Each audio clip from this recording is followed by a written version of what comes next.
La noche es calurosa, todo está cunado por la densidad del aire. Mercedes apenas puede respirar. El deseo, el miedo y, hay que decirlo, la insoportable humedad la ahogan. Se levanta de la cama, observa el voluminoso abdomen de su marido Juan, sus cabellos pegoteados en la frente por el sudor. Escucha su respiración de paquidermo y siente asqueada el olor agrio que desprende su piel. Ya no más, se dice a sí misma, mientras arregla su cabello y pinta sus labios frente al espejo. Contempla su imagen. El camisón deja traslucir sus 50 años de mujer, el ombligo escondido en su carnoso vientre, los senos cansinos, las arruguitas en el cuello, pero los ojos tienen el mismo brillo que hace 30 años. Busca sus sandalias por la habitación, no las encuentra. Juan no la espera. Sí, el otro también se llama Juan. No es raro, ya que es un nombre muy común. Decide salir descalza. Observa sus pies, están muy cuidados, hasta tiene las uñas pintadas. Antes no era así. Tantas cosas cambiaron desde que él apareció. Piensa mientras siente en su dedo el anillo que le regaló. Lo encontré en la calle. Es de fantasía, le había dicho su marido, quien simuló creerle. La enervaba tanta indiferencia. Abre la puerta. Las bisagras herrumbradas lanzan un aullido metálico que la hace estremecer. Un agujero negro la espera. Baja con cautela la escalera del sótano. Se estremece por la densa oscuridad que la abraza. Pronto el deseo apaga todas las emociones, todos los pensamientos. Solo escucha el rítmico gotear de una canilla mal cerrada. Extraña los dulces susurros de bienvenida. Su corazón se llena de dudas. No está. Se habría ido. Tampoco duró. Todo habría sido un sueño. Se refugia en la oscuridad. No quiere encender la luz. Sus oídos buscan la querida voz en el aire, pero solo encuentran ese goteo infernal. Camina con cuidado. Sus manos la guían. Primero el armario de la abuela, después la bicicleta de Juan, su mesa de carpintero. ¿Para qué se la había comprado? Nunca la había usado. Divaga. De pronto se tropieza con algo, cae. Espantada se levanta, enciende la luz y entonces ve, en medio del sótano, un cuerpo de hombre joven, inmóvil, con un cincel atravesado en medio del pecho.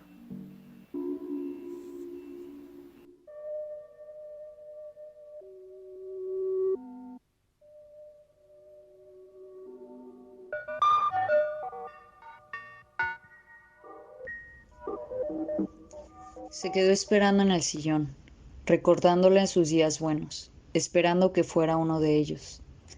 Pensaba en cómo admiraba su forma de comunicarse, transparente, directa, amorosa, como sosteniendo al interlocutor con sus palabras.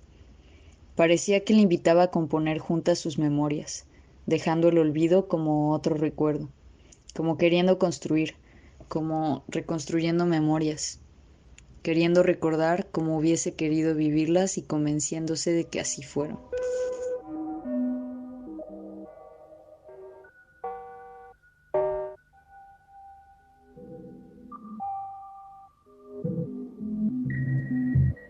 Todavía faltaba un rato para que el sol se pusiera, y ahí ya estaba Isabel, como todas las tardes, merodeando, inquieta como un mono enjaulado, haciendo ademanes para que yo saliera de la casa. Tenía tanta facilidad para fastidiarme que a veces daba la sensación que hubiera nacido con ese único propósito. Y ella lo sabía muy bien. A Isabel le molestaba que yo pasara demasiado tiempo en el lugar donde habíamos vivido nuestra infancia, esa casa ruinosa. En realidad era el chalet de mamá. Isabel seguía celando a nuestra madre a pesar de que ya habían pasado casi 20 años de su muerte. ¿O acaso los celos también gozaban del privilegio de lo eterno? ¿Quién sabe? Lo cierto es que a Isabel le impresionaba ver el estado en que se encontraba la casa. Paredes derrumbadas, techos rasgados, las baldosas levantadas sin que se pudiera ver su color original, muebles cubiertos de hollín y un polvillo blanco como talco, imposible de quitar. Apenas entraba luz por la claraboya del baño y por la rendija de las persianas bajas.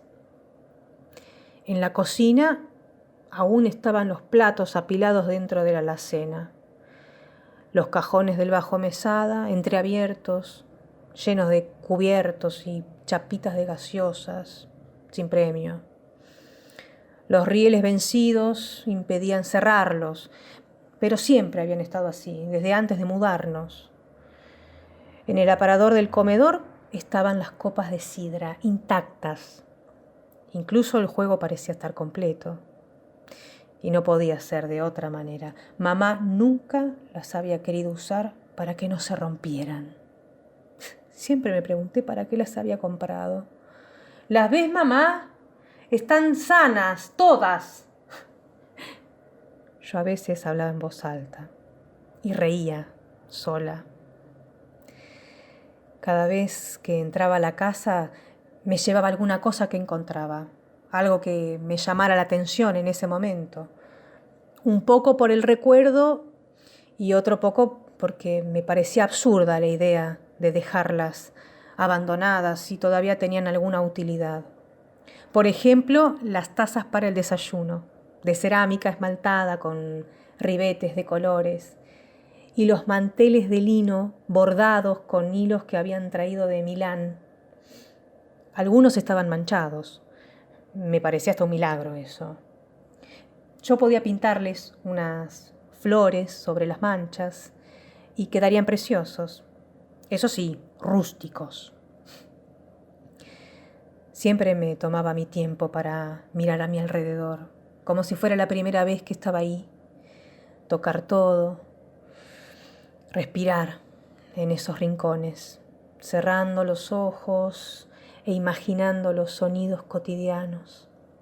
Ir al patio, extender los brazos y girar hasta marearme. A mí me gustaba entrar en la casa, pero Isabel no. A ella le daba escalofríos, decía. Se quedaba esperando en el umbral a que yo saliera, llena de polvo y con algunos gajitos de las plantas olvidadas. Ella se había guardado alguna vez un par de zapatos de mamá que yo había encontrado en su dormitorio. Unos zapatos gastados, sucios, incluso algo rotos. Los tacos estaban casi partidos y el cuero percudido por el uso, pero más por el paso del tiempo que estuvieron inmóviles al pie de la cama. Una tarde me encontré a Isabel cruzando la plaza de la estación. Ella no me había visto, pero yo sí. Llevaba puestos los zapatos de mamá. Le era casi imposible caminar, arrastrando los pies para que no se le salgan. Parecía hacer presión contra el suelo para no perderlos en el pedregullo del parque. De a ratos se detenía a descansar. Le harían doler, tal vez, o esperaba reponer fuerzas para poder avanzar. Yo la iba a llamar para saludarla, pero no me animé. Me quedé un rato largo mirándola hasta que dobló por la calle del bulevar. En ese instante, un silencio inundó mi mente y por un momento el fuerte viento otoñal se calmó. Suspiré, exhalando el aire contenido en esos segundos. Después volví a mi casa. Era casi la hora de la merienda. Tenía que terminar de cocinar la tarta de manzanas verdes y todavía me faltaba pintar un mantel.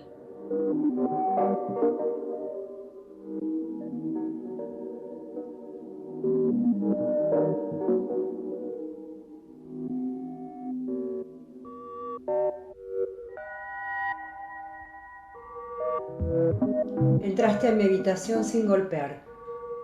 Me miraste, bajaste el mentón, subiste solo la ceja izquierda, gesticulaste una mueca de superioridad y sapiencia. Nada de mansedumbre, ningún esbozo de ternura. Supe lo que estabas pensando. No te voy a compartir nada, ya que me juzgaste antes de conocer la historia. Tu mirada soberbia transparenta la opinión que me silencia por adelantado, me impone una condena que no acepto ni merezco. Quisieras verme implorando de rodillas. ¿Crees que todavía estoy apegada a tus muslos y que me abrazo a tu cadera? Tu protección de madre y padre en una misma persona te dio derechos sobre mí, pero el temprano duelo ya se acabó.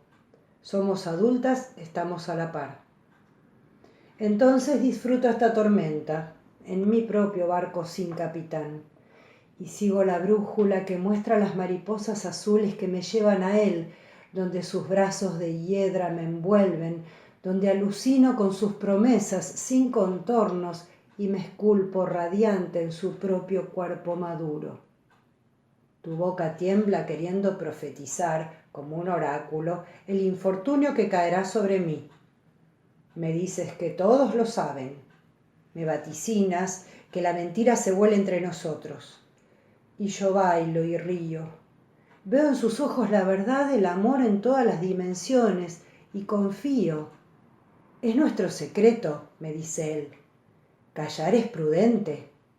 Todo a su tiempo. Y le creo y lo amo. Mientras tú me calificas de infantil. Y yo te reconozco celosa, envidiosa. Se te cae la máscara de vampiro. Tu deseo es verme ahogada en un tumulto de basura igual al tuyo. Pero no te escucho ni quiero tu proyección oscura sobre mí. Ya empaqué mis vestidos enredados en sueños. Es mi experiencia, la disfrutaré. Y si fracaso, lloraré. Me voy con mi pelo suelto, sin pedir permiso.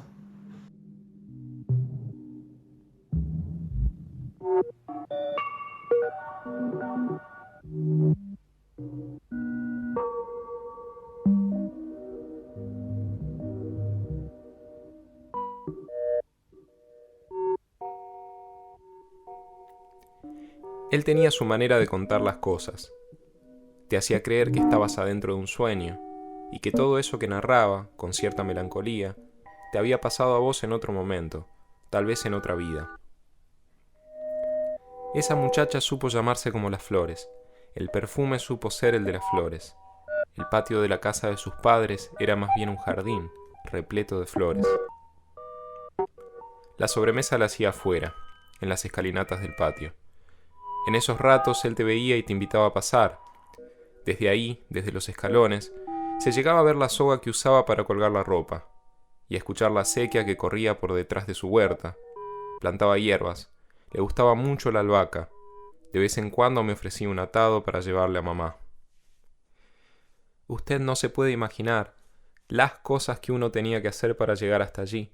Someterse al abrazo de las espigas y el estiércol, a las correderas de perros y al palabrerío de los hombres de campo. Aquella propiedad estaba rodeada de vistas hermosas y de adornos exóticos, esculturas de dioses, de ángeles y de insignias, fuentes con aguas que describían formas en el aire. Era la última casa al final de la calle. Entre frase y frase le picaba la garganta, tosía y aprovechaba la pausa para agitar su fosforera. En un vaso de vidrio, de cuello alto, servía su ginebra rebajada con soda. Él era casi un religioso, casi un ilusionista. Tenía su coreografía, su forma de rezar cada día. Solo al verlo servir de nuevo, llegabas a darte cuenta de que aquel vaso estaba, otra vez, casi vacío. La sala de estar tenía un gran ventanal con vidrios de colores. A la hora de la siesta, la muchacha solía estar ahí, sentada en una banqueta vecina al piano, con su vestido de flores, con su metrónomo y sus zapatos de vestir, con su maestro, un hombre alto y delgado, sentado a la misma altura, en la misma banqueta. En aquel cuarto abundaban fotos con rostros y paisajes de otras tierras, y candelabros colgando en las paredes tapizadas de verde musgo. Él hacía gestos con las manos, con el vaso, con la botella y con su pipa. A sus dedos les gustaba deletrear los movimientos, las curvas de los objetos que enunciaba, la partitura que se interpretaba. La música era danza en sus manos, se superponían, se entrelazaban, se dejaban llevar. Las de él eran ridículas de tan grandes, las de ella, sumisas por naturaleza. De no ser y haber sido uno, tan ignorante, podría decirle hoy cuál era aquella pieza musical cargada de gestos folclóricos, pero uno es bruto, y eso el tiempo no lo corrige. Tosía y agitaba la fosforera. Al darse fuego alzaba los hombros, se envolvía sobre sí mismo antes de soltar el humo. Los mosquitos y la sequía rellenaban los huecos en su discurso. Ahí atrás, cuando éramos todavía más chicos que entonces, él solía hacernos pescar mojarras con cañitas de bambú. Antes no hablaba tanto, hacía más de lo que hablaba. Aquella tarde escuché en sus voces el silencio, me acerqué al vitral, tanto así que pude sentir en mis narices el fresco de aquel ambiente de techos altos. Ella tenía el pelo atado en una cola de caballo, con una cinta de seda blanca que se balanceaba de un lado a otro. El maestro sostenía con una mano el cuello de la muchacha y en él todo el peso de su cuerpo.